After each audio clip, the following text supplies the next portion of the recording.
Pernah lihat danau yang kelihatannya tenang banget. Seringkali di baliknya itu ada cerita yang luar biasa. Nah, hari ini kita bakal menyelami legenda Telaga Sarangan.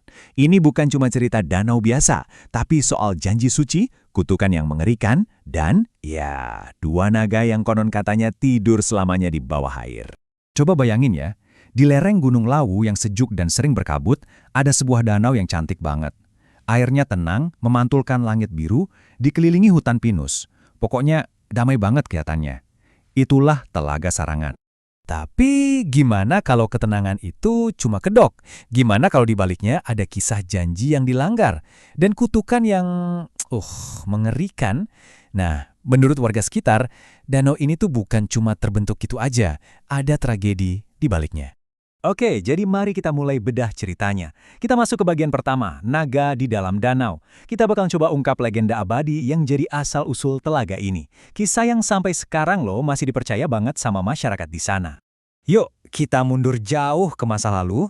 Tempatnya masih sama, di lereng Gunung Lawu yang dianggap sakral. Di sini semuanya berawal dari sebuah sumpah dan ya, sebutir telur. Dua hal ini yang bakal menentukan takdir sepasang manusia.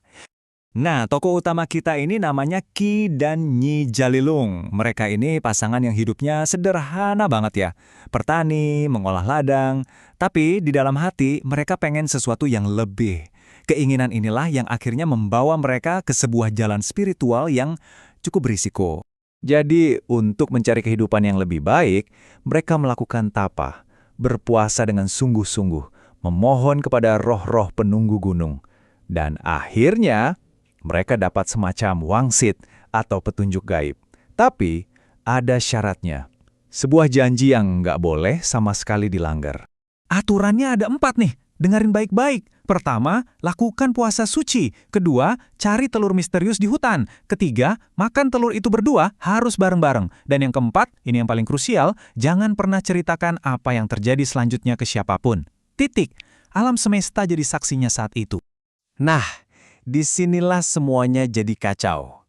Kita sampai di momen krusialnya.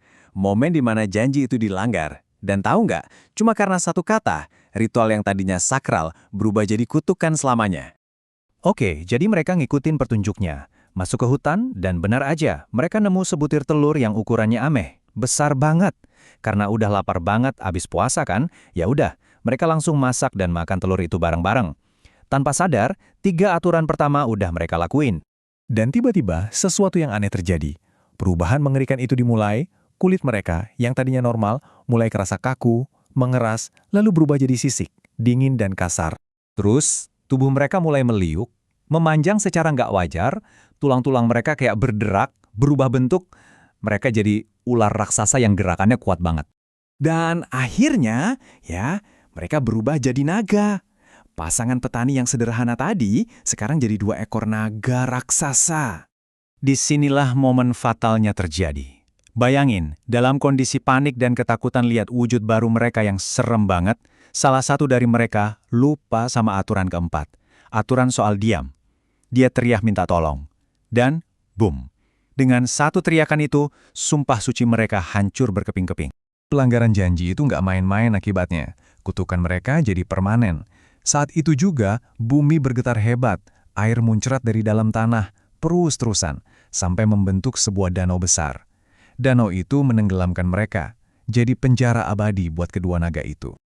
Tapi ceritanya nggak berhenti di situ. Danau yang terbentuk itu jadi saksi bisu, saksi dari janji yang dilanggar. Jadi semacam warisan yang pelajarannya, ya, tersembunyi di dalam airnya yang tenang.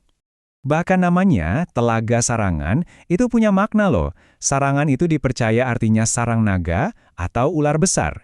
Jadi namanya aja udah ngingetin kita terus sama takdir Ki dan Nyi Jalilung. Nah, karena legenda ini, sampai sekarang ada pantangan-pantangan yang dihormati banget di sana.